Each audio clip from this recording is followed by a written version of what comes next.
Ce matin, je souhaite à chacun de vous la bienvenue dans la maison du Seigneur. Que Dieu nous bénisse ensemble. Que le restant du temps aussi soit contrôlé par l'Esprit de Dieu. C'est comme une nourriture, il nous donne l'entrée, mais que le plat consistant aussi soit au rendez-vous. Que Dieu nous bénisse ensemble encore. Je demande à chacun de vous de garder un esprit bien disposé. Vous savez que vous me connaissez déjà. Si vous êtes un peu ailleurs, vous n'allez rien comprendre. Vous allez sortir exactement, peut-être encore pire. Il faut être vraiment avec un esprit soutenu pour comprendre un petit peu. Parce que vous savez, mes bien-aimés, nous vivons dans un temps difficile. Il y a une sorte de carence dans l'Église. Je le dis bien souvent, c'est que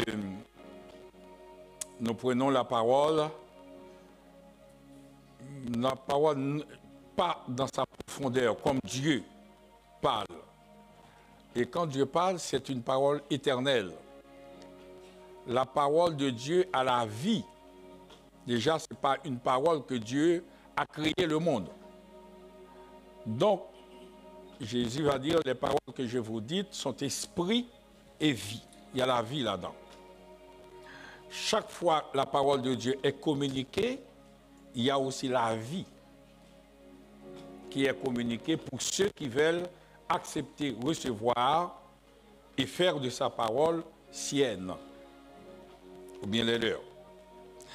Alors, c'est pour cela, bien souvent, je l'ai dit souvent, je vais toujours répéter, on fait 10 différences entre le Nouveau et l'Ancien Testament. Vous savez, nous avons l'éducation dans l'esprit occidental. On a tendance à remplacer le Nouveau, quand il y a un Nouveau, c'est-à-dire l'Ancien ne vaut rien. Exemple, quand on achète une nouvelle voiture, l'autre, bien souvent, on met l'autre voiture à la casse. C'est fini, on a une nouvelle. On achète une nouvelle maison, soit on vend l'autre, etc. Mais c'est dans notre éducation. On a tendance à dire, l'ancien, c'est pas comme ça. Mais dans l'esprit oriental, les Juifs, c'est pas comme ça, ils voient ça. L'ancien, surtout en ce qui concerne l'Ancien Testament, c'est l'esprit de compléter. C'est pour cela que Jésus a dit lui-même, je ne suis pas venu pour abolir, mais pour accomplir. C'est-à-dire, l'ancien, c'est comme une maison. On a construit la base de la maison déjà. Maintenant, on va mettre les étages. Tout ce qui va faire la beauté de la maison n'est pas dans la structure de la maison. Tout ce qui va tenir la maison, ça, c'est les 4 murs. Et peut-être on va faire une bonne fondation et tout ça, mais ça ne se voit pas. Mais on ne peut pas mettre maintenant les étages, on ne peut pas faire valoir la beauté de cette maison s'il n'y a pas le fondement. Et la Bible va nous dire clairement, et l'apôtre Paul va dire que, eh bien, notre évangile est bâti sur le fondement des apôtres et des prophètes. Ce n'est pas seulement les apôtres, c'est l'ensemble qui fait. C'est comme quand on construit encore, il y a le sable, le ciment, eh bien, il faut mettre de l'eau. C'est-à-dire c'est l'ensemble qui va faire, qui va consolider la maison avec des pierres, tout ce qu'on met, mais ce n'est pas un seul élément. Et c'est pour cela, il est toujours bon, important, de prendre la parole, de considérer la parole et dans son ensemble, de ne pas rejeter. Et comme l'Ancien Testament, ce n'est pas notre éducation, ce n'est pas notre manière de penser. Le Nouveau est plus facile. Mais il faut savoir, ceux qui ont prêché du Nouveau, c'était inspiré, basé sur l'Ancien. Il n'y avait pas de Nouveau Testament avant.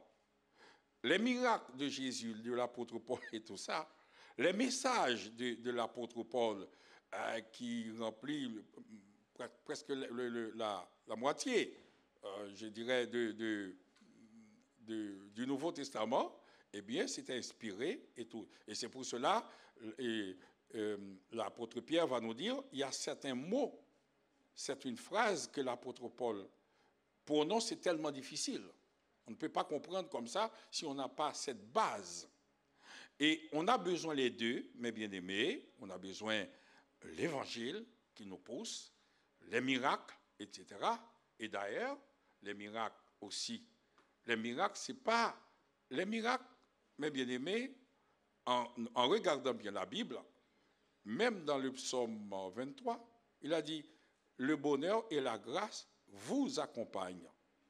C'est-à-dire, et puis Jésus va dire, voici les signes qui accompagneront ceux qui auront cru.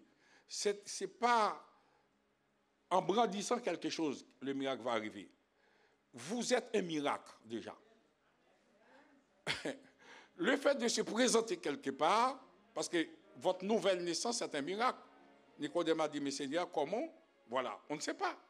Et l'apôtre Paul parle bien souvent des mystères. Ce que vous êtes en Christ déjà, vous représentez un miracle. Donc le miracle vous accompagne. Le miracle est derrière vous. Et le miracle est à droite et à gauche. Le miracle arrive au bon moment, selon la volonté de Dieu et selon votre disposition. Ce n'est pas, mes bien-aimés, c'est quelque chose, il y a des gens qui courent derrière le miracle. Comme si Dieu, on va manipuler Dieu. Comme si Dieu est un distributeur automatique de boissons ou bien de l'argent aussi. Voilà. C'est pas que ça, mes bien-aimés. Vous êtes un miracle. Il suffit de comprendre la parole et l'appliquer dans votre vie. Et c'est ce que ce matin, nous allons essayer, que Dieu nous donne cette grâce, le temps qui nous est imparti, de partager avec vous. Nous sommes dans l'Holocauste. Là encore, le mot Holocauste, c'est un mot ancien. Mais même la Bible, dans l'Ancien Testament, on emploie ce mot par autre chose. Tout à l'heure, il va employer par l'offrande, un mot plus moderne. Il va l'employer par sacrifice, c'est un mot ancien. Mais il peut employer même ce même mot par adoration, un mot plus moderne. Et c'est pour nous dire tout simplement ce qui a été fait ici, sous forme d'holocauste. C'est les mêmes mots, mais c'est la même adoration. C'est la même démarche, simplifiée à cause de Christ, mais ça n'altère en rien la profondeur des choses. C'est la même. Et c'est ce qu'on va voir. Nous allons lire maintenant dans Lévitique, puisque c'est là qu'on a détaillé ces différents types de sacrifices. Comme je vous ai dit, il y a 5 grands sacrifices, 5 types d'adoration, 5 types d'offrandes, 5 manières de se présenter devant Dieu, d'être agréable à Dieu. Il y a 3 qui sont volontaires, tout à l'heure on va voir ça, 3 sacrifices qui sont volontaires. J'aimerais qu'on prenne le petit premier, 1 à 4. 1 à 4. Les 3 sacrifices volontaires et tout ça, et les deux autres sont exigés. Hein, il faut les faire et tout ça. Alors, l'Éternel, voilà, Lévitique 1er, verset 1 à 4. Bon, mais je vais lire. L'Éternel parla à Moïse de la tente d'assignation. Non, pardon. L'Éternel appela Moïse de la tente d'assignation. Il lui parla et dit, écoutez, parle aux enfants d'Israël. Parle aux enfants d'Israël et dis-leur, lorsque quelqu'un d'entre vous fera une offrande, vous voyez, c'est le mot offrande qui est employé ici, à l'Éternel, il offrira du bétail, du gros ou du menu de bétail. Si son offrande est un holocauste de gros bétail, il offrira un mâle sans défaut. Il l'offrira à l'entrée de la tente d'assignation devant l'Éternel pour obtenir sa faveur. Il posera la main sur la tête, on verra là-dessus, qui sera agréé de l'Éternel pour lui servir d'expiation. Le verset que j'aimerais arrêter, c'est « Lorsque quelqu'un d'entre vous fera une offrande ». On pouvait employer ce mot par « si quelqu'un » aussi. Alors comme il y a le « si » en bas, le français n'aime pas trop répétition. Si quelqu'un, et tout ça, trop de « si », il emploie ici « lorsque ». Je peux dire « si quelqu'un veut offrir ». La première chose, on voit que l'offrande que Dieu demande, c'est une offrande volontaire. Si quelqu'un veut de son cœur, on ne pousse personne à offrir ce sacrifice. Si quelqu'un d'entre vous fera une offrande à l'Éternel, il offrira du bétail, du gros ou de menu de bétail. Si son offrande est un holocauste, il offrira un mâle sans défaut, on aura le temps. Mais si quelqu'un veut offrir, la première chose, on voit tout de suite l'identité. On voit une démarche personnelle de la part de celui qui va offrir. On ne voit aucune poussée. On ne voit aucune circonstance.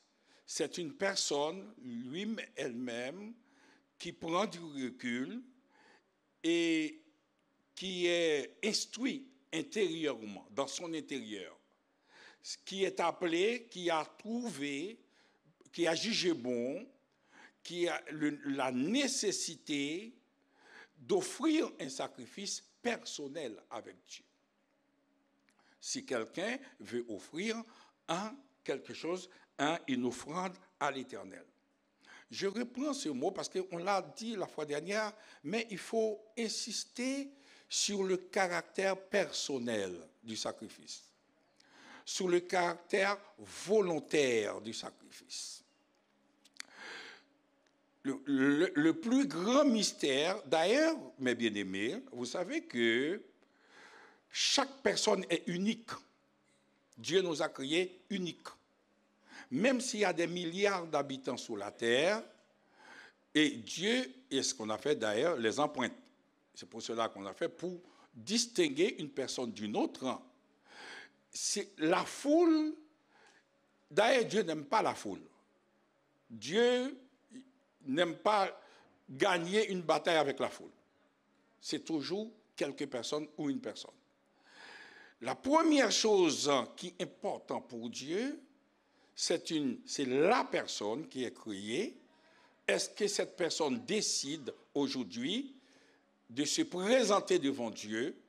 Est-ce qu'il y a une conviction interne de la personne pour dire, OK, maintenant, je suis convaincu par le Saint-Esprit, je suis instruit, il y a un Dieu et je décide tout seul. D'où, on entend bien souvent, on nous dit, le salut est personnel. Et ça, c'est pas bibliquement, le salut est personnel. Madame ne peut pas offrir le salut à ma place. Je ne peux pas offrir le salut à la place de madame. Et je ne peux pas offrir le salut pour mes enfants. Et mes enfants, une grâce, mes enfants peuvent bénéficier d'une grâce, mais pas le salut. Le salut est unique. Et c'est pour cela, cette personne doit elle-même faire cette démarche devant Dieu pour son salut. Et bien souvent, mes bien-aimés, vous savez qu'on aime la foule. Quand on est nombreux, ça donne un effet, surtout en France. Il faut être nombreux pour demander quelque chose. Ça fait beaucoup de choses. Mais devant Dieu, ce n'est pas ça qui compte. La paix soit avec vous. La paix soit avec vous, mes bien-aimés. Alors, ce caractère unique, voilà, c'est une seule personne qui présente un animal, pas deux, parce que par mesure comme on dit, d'économie. On peut dire, bon, moi, je vais présenter un sacrifice, je vais présenter un sacrifice pour tout le monde. Mais ce n'est pas comme ça. Dieu ne voit pas ça comme ça. Dieu voit chaque personne. Pourquoi? C'est parce que là-haut aussi, la deuxième chose, c'est que vous allez présenter aussi devant Dieu, tout seul, soit pour un jugement, soit pour entrer dans la vie éternelle, soit pour recevoir la récompense éternelle. Et ça, je ne suis pas sûr que vous aurez aimé d'avoir quelqu'un avec toi. Moi, c'est mon salut, j'ai travaillé tout seul, j'aimerais. Jésus est parti préparer une place unique pour vous. Il connaît votre goût, il connaît qui vous êtes, il connaît votre personnalité. Je vous dis une chose par avance, vous ne serez jamais déçus de ce qui vous attend là-haut, parce que Dieu vous connaît mieux que vous-même. C'est, comme on dit en français, du sur-mesure. La personne avec vous, mes bien-aimés. C'est une maison, c'est un sacrifice ou bien une récompense personnalisée. Chaque étape de votre vie, chaque goût, chaque penchant de votre vie, Dieu va prendre en compte pour construire ces choses-là. Et c'est pour cela, ça ne peut pas ressembler, c'est pour cela qu'il vous demande, vous seul aussi. Puisque vous êtes unique, puisque vous aimeriez, moi je porte ça, ce costume, il y a des gens qui disent, moi je ne porterai jamais ça, ce n'est pas mon goût. Vous savez, mes bien-aimés, c'est normal, on n'est pas pareil. La personne avec vous, mes bien-aimés, et pourquoi vous voulez être pareil à l'église? Chaque personne vient ici personnellement. Seigneur, permet que chaque personne comprenne ce que je veux dire ce matin. Je sais que voilà, mais que Dieu nous bénisse, qu'on puisse sortir avec ça, cet élément. Dieu nous a créés uniques. Vous avez, la Bible va nous dire, et même dans 1 Corinthiens, je vais lire 1 Corinthiens 15 pour vous, il y a ce verset-là que je viens de sortir, 1 Corinthiens 15. Regardez ce qu'il dit dans 1 Corinthiens 15. 1 Corinthiens 15, verset 41-42. Il parle, quand on est là-haut, en parlant des récompenses. Il a dit, haute est l'éclat du soleil, c'est-à-dire qu'il y a des récompenses qui vont se ressembler, briller comme le soleil. Autre est l'éclat de la lune. Autre est l'éclat des étoiles. Et puis il va dire, même une étoile en éclat, même une étoile diffère en éclat d'une autre. Ainsi en est-il de la résurrection des morts. Le corps est semé corruptible, il ressuscite incorruptible. C'est-à-dire, la paix soit avec vous, mes bien-aimés. Oui, il y a même, on va être sauvé, mais ce n'est pas pareil. Les récompenses, les diadèmes, notre couronne, chaque couronne, c'est une couronne sur mesure. Que Dieu nous bénisse. Que Dieu nous garde. Ça doit orienter mon adoration personnelle, puisque je sais que j'ai une couronne personnelle. Je sais que vous savez, on est humain, on a on est un peu orgueilleux. Moi, je n'aurais pas aimé voir Pasteur Olivier avoir une couronne. On est humain, mais bien aimé. J'aurais aimé voilà, Satan voulait dépasser même Dieu. Voilà. Ma couronne, je voulais que ça brille. On est humain, mes bien-aimés.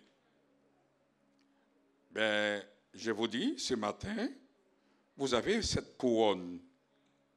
Haut éclat du soleil, haut éclat de la lune, haut éclat des étoiles devant vous. C'est là. Amen. À partir de là, mes bien-aimés, si mon adoration est personnelle, ce n'est pas un ami, ce n'est pas ma femme, ce n'est pas mes enfants, personne ne peut me faire rater. Hey! Lorsque devant l'agneau s'ouvrira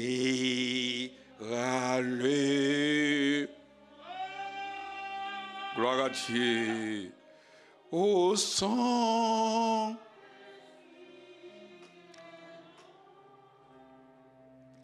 des pas bleus. Alléluia. Oh, gloire à Dieu. Merci Seigneur. Merci. Merci pour ce matin, grand Dieu. Montre-nous, parle-nous, Père éternel. Alléluia.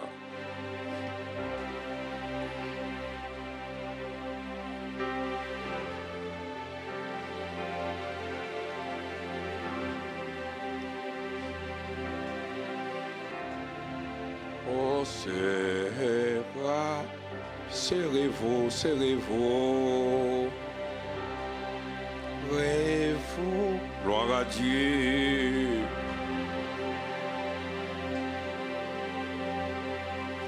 Oh, dis.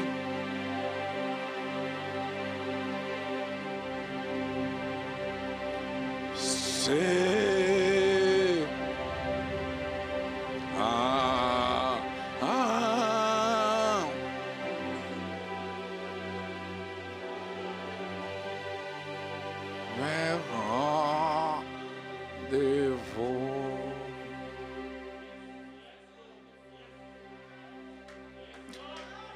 Alléluia, alléluia, gloire à Dieu. Ce sacrifice unique,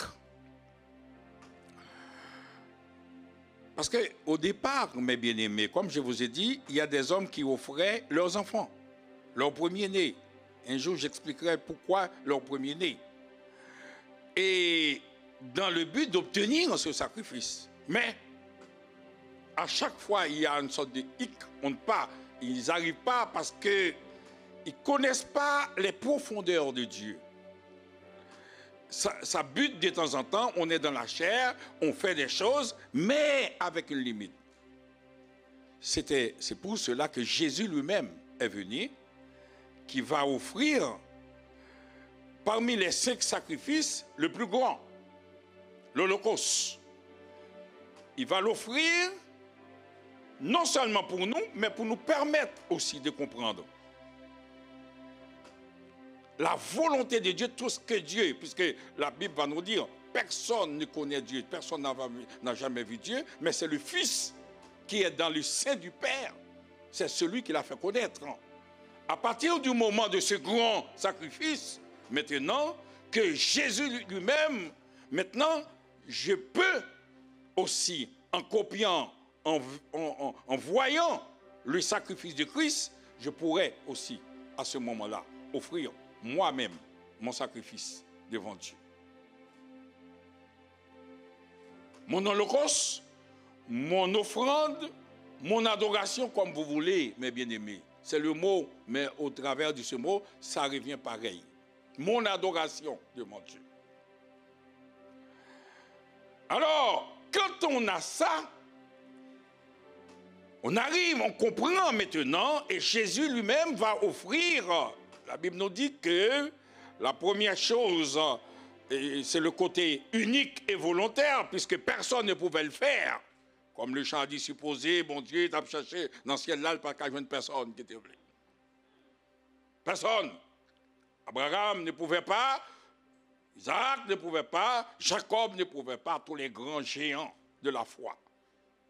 On voit le tableau dans Hébreux 11, parler, c'est par la foi et tout ça, mais limité. Mais celui, il va dire, puisque c'est une adoration personnelle, Philippiens va nous dire, Philippiens 2, il s'est lui-même dépouillé, lui-même. Sans pousser du Père, sans que le Père prie, mon fils va, s'il te plaît, parce que non, c'est lui-même, il s'est dépouillé. Il a quitté la gloire de son ciel, il est venu offrir cet holocauste pour nous. Alors, la première démarche, c'est une offrande unique, volontaire, et pour une personne, c'est personnel. C'est lui. Il s'est lui-même maintenant présenté pour offrir ce sacrifice suprême pour vous et pour moi devant le Père. Maintenant, il a dit aussi une chose que j'ai dit la fois dernière. Jésus a dit, j'ai désiré vivement. Il y a une détermination, coûte que coûte, comme le chant a dit, si m'doit aller seul, toujours m'a suivi. C'est tout. Une détermination, coûte que coûte, pour offrir ce sacrifice. Personne ne pouvait empêcher. Jésus va dire, j'ai désiré vivement de manger cette Pâque avec vous. Il y a un vif désir. Il y a quelque chose qui brûle dans le cœur de Christ. Il faut, coûte que coûte, quoi qu'il en soit, quoi qu'il en coûte maintenant, comme on entend souvent. Mais moi, je dois offrir ce sacrifice. Moi, je dois offrir ce sacrifice. Regardez, mes bien-aimés, dans 1 Samuel. Je ne vais pas lire pour vous, ça va prendre trop longtemps. 1 Samuel va nous parler de Anne et de Pénina. Et Elkana avait 2 femmes. À ce moment-là, dans l'Ancien Testament, c'était permis. L'une s'appelle Pénina, l'autre s'appelait Anne. Anne était rendue et stérile, et Pénina avait beaucoup d'enfants. Chaque année, 1 Samuel, vous lisez le premier chapitre, quand Elkana devait offrir les sacrifices à Silo, les holocaustes, comme on dit, mais Pénina, qui était la rivale de Anne, faisait toutes sortes de choses pour décourager à Anne de venir offrir ses sacrifices. Chaque année, si vous suivez le verset, comme je vous ai dit, suivez le verset, chaque année, il était ainsi. Anne savait ce qu'il attendait. Anne aurait pu dire, moi, excusez-moi l'expression, j'en ai marre, je sais ce qui m'attend, je ne peux pas recevoir, accepter. La Bible nous dit, Anne était déterminée. Pourquoi? Il y avait 2 rendez-vous. Pénina avec rendez-vous pour rencontrer Anne. Le culte de Pénina va commencer aussitôt que Anne arrive. Pénina est en train de faire les 4 pas, mais elle est où là? Elle est en retard parce qu'elle n'a rien à dire et tout ça. Elle n'est pas venue pour Dieu, lui. Ce n'est pas son problème. Son problème, c'est Anne, quand Anne arrive pour commencer à... Voilà. Mais Anne, elle savait, elle est venue pour l'Éternel. La paix soit avec vous. Chaque année, c'est ainsi, jusqu'à ce que le temps de Dieu, alléluia, Dieu va regarder cette persévérance, cette détermination, ce désir, ce vif désir de présenter ce sacrifice. Et c'est à ce moment-là, Dieu va dire, maintenant je décide, je suis convaincu que Anne n'est pas venue pour Pénina, elle n'est pas venue pour un ami, elle n'est pas venue pour une amie, elle n'est pas venue pour personne, elle est venue pour moi. Et la Bible nous dit, je ne mettrai jamais dehors celui qui vient à moi. Et au nom de Jésus. Arrive un temps, et puis l'Éternel a ouvert ses bras. Il a dit, Anne, maintenant tu vas être consolée. Anne était ravie en esprit. Au point de Élie voulait, voilà, vous connaissez l'histoire. Et puis, la sagesse de cette femme. Elle va avoir un enfant, Samuel. L'une des grandes figures. Samuel a ordonné 2 rois, Saül et David, qui va être maintenant l'héritier. Christ va être l'héritier de David. Puisque Bartimée va dire, Jésus, fils de David, pitié de moi. Vous voyez le travail qui a été fait, le parcours de cette femme, la hardiesse de son adoration, la vigilance, mes bien-aimés. Oh, c'est une vigilance qui est en voie de disparition dans l'Église. On vient, il y a des personnes qui arrivent et il y a une sœur qui n'est pas là, elle est tellement découragée, on se demande s'il n'a pas envie de retourner à la maison. Il y a une copine qui n'est pas là. Voilà. Il y a un copain qui n'est pas là. Quand l'église est terminée, on n'a pas grand-chose à dire. Voilà. On vient, on est là. Voilà. On est là, selon la température, voilà, on est là. Bon, on s'ennuie, on est là. Bon, mais on vient. Non, mes bien-aimés. Qui cherche, trouve. La paix soit avec vous, mes bien-aimés. Quand Dieu a dit, Dieu n'est pas menteur, mes bien-aimés. On ne peut pas blâmer Dieu. Quel est son intérêt à raconter des choses et qui ne peut pas arriver? Il n'a aucun intérêt. Il est venu pour nous sauver, pour nous délivrer, pour que nous puissions triompher, pour que les choses anciennes soient passées et que vraiment qu'il y a la grâce en abondance. Maintenant, cette démarche personnelle désirée, Dieu voit là-dedans. En même temps, dans cette démarche, vous êtes en train de construire maintenant, comme je vous dis, mettre des diadèmes sur votre couronne. La couronne que Dieu va vous donner, en fin de compte, c'est une couronne sur commande. Parce que la Bible va nous dire, chacun va récolter ce qu'il a semé. Vous semez pour le bien? Eh bien. Le jour qu'on comprend bien l'évangile, quand on n'est pas disposé, vaut mieux de rester à la maison, parce qu'il ne faut pas attirer, mes bien-aimés. Dieu a payé très cher. La personne avec vous, mes bien-aimés. C'est le prix du sang, et pas le sang d'un homme. Le sang incalculable, personne ne peut payer. Alors, je vais prendre l'autre partie de ce sacrifice, parce que la personne se présente si quelqu'un tout seul. C'est le si maintenant, le salut personnel. Le salut qui est une démarche personnelle, soit on l'accepte, soit on ne l'accepte pas, soit on est sauvé, soit on n'est pas sauvé, mais il y a l'autre côté. Il va nous dire maintenant, dans le même verset, alors, lorsque fera une offrande, il offrira le gros menu. Si son offrande est un holocauste de gros, il offrira un mâle de gros bétail, il offrira un mâle sans défaut. Il l'offrira à l'entrée de la tente d'assignation devant l'Éternel pour obtenir sa faveur. La paix soit avec vous. Mais il y a une autre chose. Il posera sa main.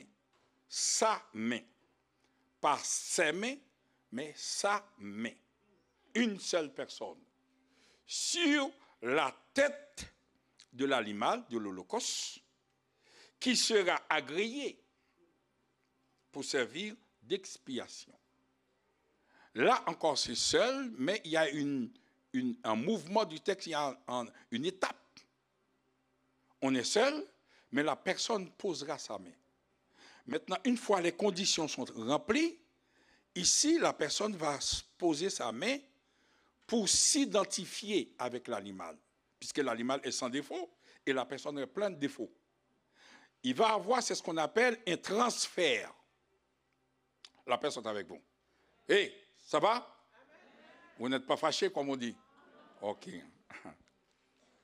Il va y avoir un transfert. La personne qui est remplie de péché, de la tête aux pieds, va transférer son péché sur l'animal sans défaut, en sorte que l'animal sans défaut devienne pécheur maintenant, rempli de tous les défauts de cet homme, et que l'homme maintenant soit libre. C'est ce qu'on appelle le mystère du salut. Et c'est ce que Jésus a accepté pour chacun de nous. Maintenant, l'autre question, puisqu'il y a ce transfert du salut, on devient sans péché. Si, je dis si encore, la personne est avec vous, mes bien-aimés, si ce acte est sincère, si cet acte est cohérent, vient d'une détermination, parce que Dieu regarde au cœur. C'est pour cela qu'on dit, c'est ce qu'on appelle, dans le langage théologique, l'union avec Christ. Et là, c'est fini. Et c'est à ce moment, on entend bien souvent dire « sauver, sauver net ». C'est à ce moment-là, sauver, quand on dit sauver, sauver net, ou bien sauver, quand on est sauvé une fois pour toutes, c'est attention. Ce n'est pas venir à l'église. Ce n'est pas chanter à l'église. Ce n'est pas... Mais il y a arrivé un temps, il y a des actes que vous posez, puisque le salut est personnel. Et non seulement personnel, mais le salut est éternel. Ça va? Le salut est éternel. Donc on ne peut pas perdre ce qui est éternel. Mais à condition... Il y a une condition, mes bien-aimés. Ce n'est pas venir tous les jours, tous les dimanches. Ce n'est pas prier tous les dimanches. Ce n'est pas chanter tous les dimanches. Ça n'a rien à voir. C'est un acte qui se passe. Quelque chose qui se passe entre Dieu et toi-même. Et à ce moment-là, il y a beaucoup de versets qui vont entrer en action. Écoutez les versets. Écoutez, mes bien-aimés, parce qu'il y en a beaucoup, on va les lire. Les versets qui nous disent que, premièrement, Job. Quand Job était... Satan voulait attaquer Job, comme vous connaissez. Regardez ce que l'Éternel a dit. Satan a dit, bon ben, Job, c'est parce que toi,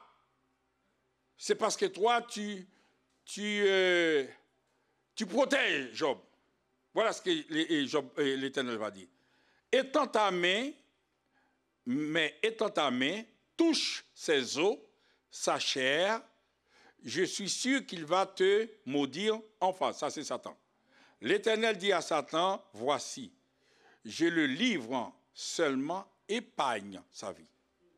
Parce que sa vie est déjà sauvée, sa vie est déjà cachée en moi. Tu n'as pas le droit. Et ici, bon, c'est le mot, on appelle le second emploi par vie, on peut voir dire épargne son âme. Le vrai mot, épargne son âme. C'est-à-dire que cette personne est sauvée, même si elle est sûre ici, mais il n'a pas rapport avec les affaires du monde. C'est pour cela, vous voyez que, et puis il y a d'autres versets qui épargnent son âme, tu n'as pas le droit de toucher à son âme. Je sais, parce que comme il est sauvé, même si tu touches, même s'il est malade, c'est ce qu'il va dire, même si, voilà, il y a la pauvreté, c'est ce que Paul va dire plus tard dans Romains 8, verset 31, je suis persuadé, même si la hauteur, la grandeur, la nudité, la pauvreté, la maladie, la richesse, personne ne peut me séparer de l'amour de Dieu. Mais Job l'a déjà, voilà, l'Éternel va dire, tu peux attaquer Job, je sais que tu peux attaquer Job, mais son âme, tu ne peux pas. Parce que j'ai déjà mis un tampon sur son âme. Amen. La paix soit avec vous, mes bien-aimés. Voilà la vraie adoration, le sens de la vraie adoration. C'est-à-dire que, arrivé le temps, mes bien-aimés, si votre adoration est sincère, si votre démarche est sincère devant Dieu, et que Dieu a déjà mis son temple, son tampon, et son sceau là-dedans, car la Bible dit nous sommes scellés par le Saint-Esprit, nous sommes adoptés par le Saint-Esprit, nous sommes devenus fils de Dieu maintenant, eh bien, Dieu est Dieu éternel. Il n'y a pas, on ne peut pas revenir en arrière. Mais ce n'est pas n'importe comment, ce n'est pas n'importe quel prix, mes bien-aimés. Je vais dire un mot parce que vous allez me dire, oui, mais pasteur, si celui a péché, comment on fait? Il y a l'autre question. S'il a péché, ça dépend quel type de péché. On va tous pécher jusqu'à ce que Christ revienne, puisqu'on est dans la nature. Mais il y a des péchés, comme la Bible nous dit, qui ne mènent pas à la mort. Un péché qui est confessé tout de suite, Dieu pardonne tout de suite. Et la Bible, dans Jean 1, il va dire que celui qui est en Christ ne pratique pas le péché. Pratique, c'est-à-dire, chita dans le péché à part de sortir. C'est ça. Même si, message, pas message, même si pasteur Olivier donne tout ça, comme on dit chez nous, ti mari pas monter, ti mari pas descendre. C'est moun ça. Et aussi, mes bien-aimés, ce qui fait qu'il y a des gens, ce n'est pas le fait de venir à l'église qui ne sont jamais sauvés, qui ne sont pas sauvés, et quel que soit, vous parlez, vous dites des choses, etc., ça, c'est ton problème. Donc, il faut faire distinction à l'église avec des gens qui ont reçu le salut, qui servent Dieu vraiment, qui représentent l'église, mes bien-aimés, comme on dit des chrétiens, la grande église universelle, où Christ est pasteur de cette église, il y a des gens qui sont là-dedans et que ni la mort, personne ne peut faire quelque chose. Il a dit à Satan, ok, mais la vie de Job est déjà, on ne peut rien faire. Mais je sais que ce n'est pas la maladie qui va empêcher Job de me servir. C'est ce qu'il veut dire. Ce n'est pas la richesse. Job dépasse cette étape. La personne avec vous, mes bien-aimés.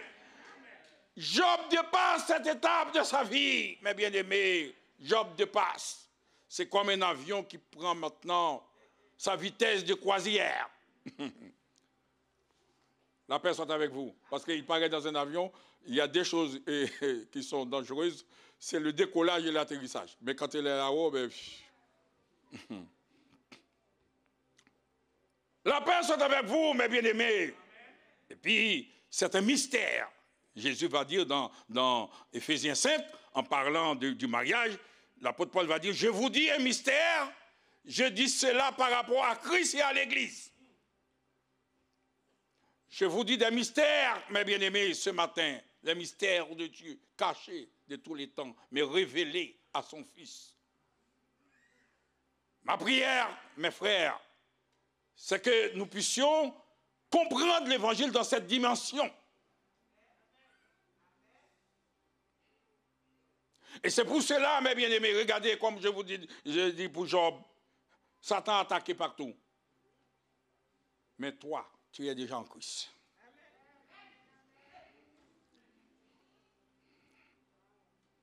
Colossiens va nous dire, vous êtes morts et votre vie est cachée avec Christ en Dieu. Quand Christ, votre vie, paraîtra, alors vous paraîtrez aussi dans sa gloire. Vous êtes cachés en Christ. Et puis, Galate va nous dire, j'ai été crucifié avec Christ. Et si je vis, ce n'est pas moi qui vis, mais c'est Christ qui vit en moi. On est cachés, mes bien-aimés. Là, je vous donne, et c'est tout, c'est le plus haut, parce que c'est ce qu'on appelle l'union avec Christ. On marche sur cette terre, nos pieds marchent, foulent encore la terre, mais nos cœurs sont là-haut. D'ailleurs, vous savez, mes bien-aimés, quand on voit l'Église, c'est une personne immense.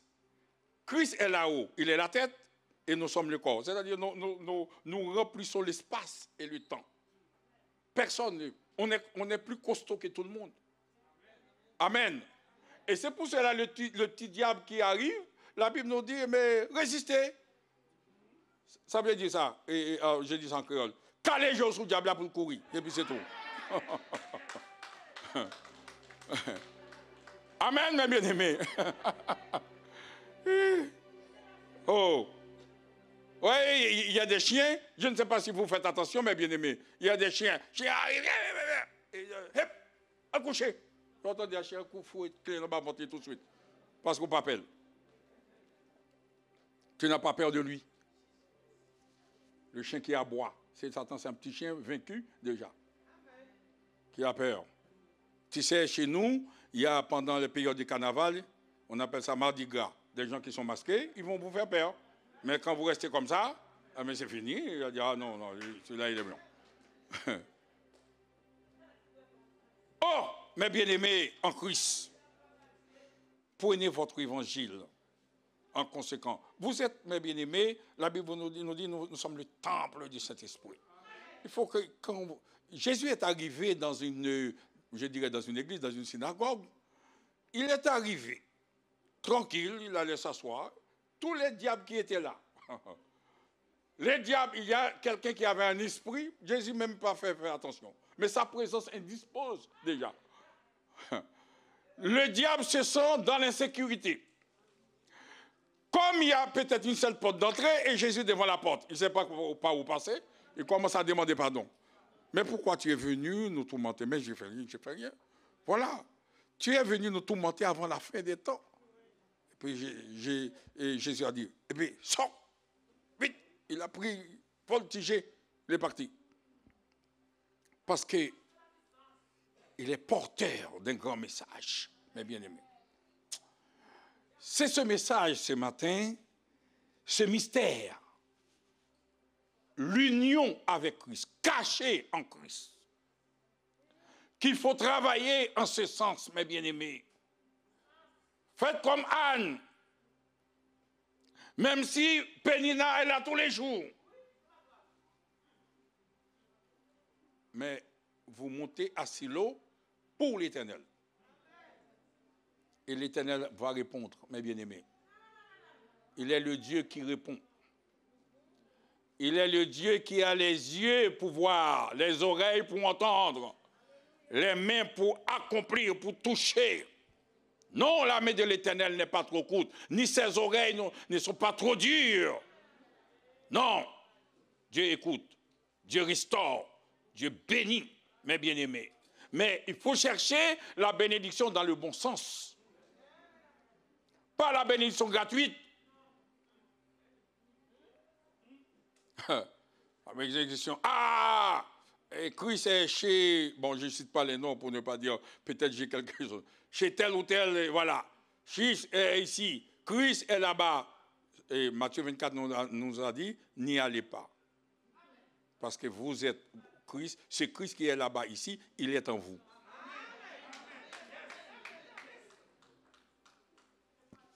Jésus va dire aux disciples, donnez-leur vous-même à manger. C'est-à-dire, ça fait 3 ans que je suis avec vous. Parce que, regardez mes bien-aimés, c'est-à-dire vous n'êtes plus dans le lait. Maintenant, vous devez avoir des nourritures costauds, vous devez être des maîtres. Mais donnez-leur vous-même à manger. Et puis Jésus va faire une démonstration d'une grande multiplication des pains. 5000 hommes, sans compter les femmes et les enfants. Et puis, les disciples vont comprendre plus tard. Mais bien aimés, dans cet holocauste, c'est toute une vision. C'est Christ qui a offert sa vie, tout seul devant Dieu, et qui a dit plus tard, tout est accompli. Et en sorte que moi aussi, je peux offrir mon offrande, mon sacrifice, ma vie devant Dieu.